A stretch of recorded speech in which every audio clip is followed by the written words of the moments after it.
Welcome to Rauta, welcome to Black Metal Reviews. I'm Jerry, and this time we go to Croatia with some black metal. Mind you, this is a little bit of a bedroom black metal warning because it's a one-man project called Svitogor, now with the debut album, The Howling Void, out. It seems I have already ruined a little bit of the cover, the jewel case. The word to the wise is don't eat by your computer table. I rarely eat anything real, but you know, when you have to just get those protein snacks like quarks and the like, then you end up messing around without even noticing it. Now, this jewel case features the only album out so far, featuring 60 minutes of black metal, 10 tracks, and as you already figured out, indeed, this is a one-man project that has gone a little bit too far in that sense. I'll elaborate on this once we have done the unboxing, when I show you the background information on Metal Archive site and so forth.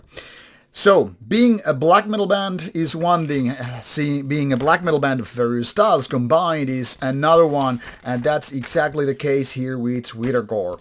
It's almost like you have lots of good ideas, and then you have some ideas which really don't belong to the mix, resulting too much different kinds of settings, and sometimes things go a little bit south. I'm saying a little bit south because mostly, however, this is more on the positive side of things, but there are still too many issues which I am not really a fan of.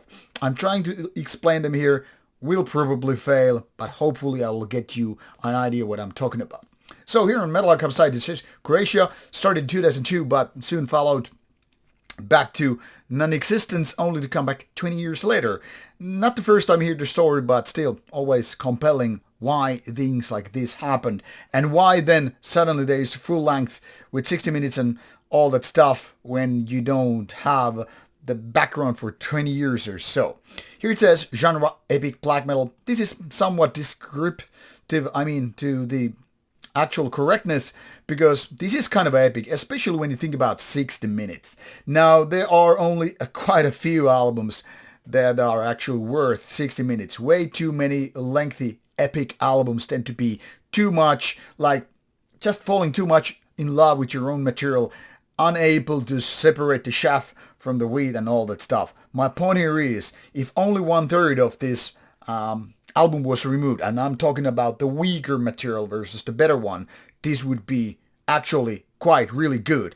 Now it's more like lots of good stuff is happening, lots of mediocrity is happening, and lots of something that isn't neither exactly good nor mediocrity, but somewhere in the middle. So if those weak moments were removed out of the equation, I would say this is actually really good, because this album is bombarded by a lot of good ideas. Sometimes they are more melodic kind of stuff, sometimes they are more like more straightforward riffs, ideas of compositions and all that stuff, which really nails it down.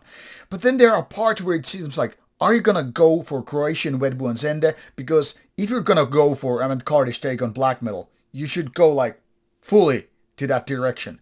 If you go only halfway through, you're unable to sound like a avant-garde black metal one. And then again, you still have too many of those elements to, really cater to the needs of the audience.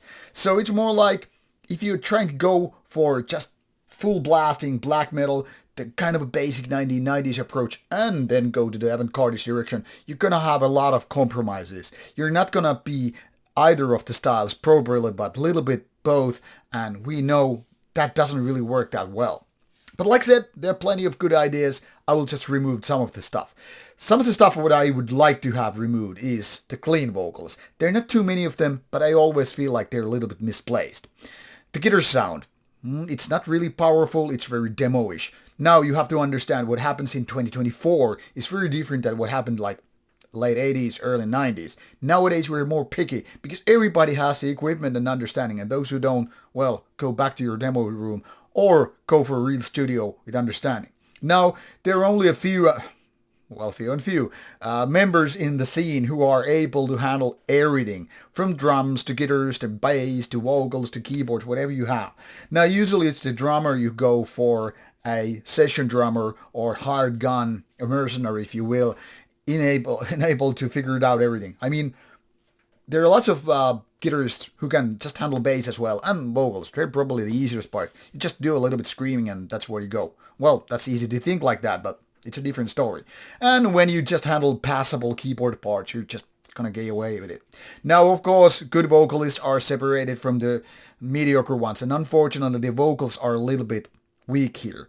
They're not really aggressive raspiness, nor they are shrieky or scream style of stuff. So it's more like they're not really growling, but they're not really being raspy and powerful. So I say the vocals are a little bit weaker side of here, as well as the guitar sound. Drums then again, pretty nicely done. Bass could be more audible and all that stuff. Now you already hear me dissecting an albums piece by piece and still not saying much about the songwriting. Like I said, the songwriting is a little bit of a mess. The songs tend to be more on the lengthier side of things, which you might have already seen here, around 6 minutes or so. 6 minutes is not obviously bad if you're good in songwriting, but if you are not really good, it starts to feel you're repeating yourself way too much. Cut it around by 4-5 minutes, and then you're probably gonna not bore the audience to the death. So I'm saying here, this made it really brutal and negative and all that stuff, and now I want to fix that.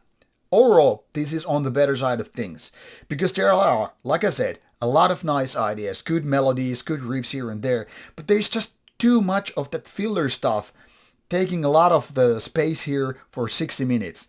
I would say if this only was something like 40-45 minutes of the best parts, removing the weaker elements of the game, this would be really nice. And this brings us back to the very problem with a lot of solo bands, so-called bedroom bands, in the black metal scene.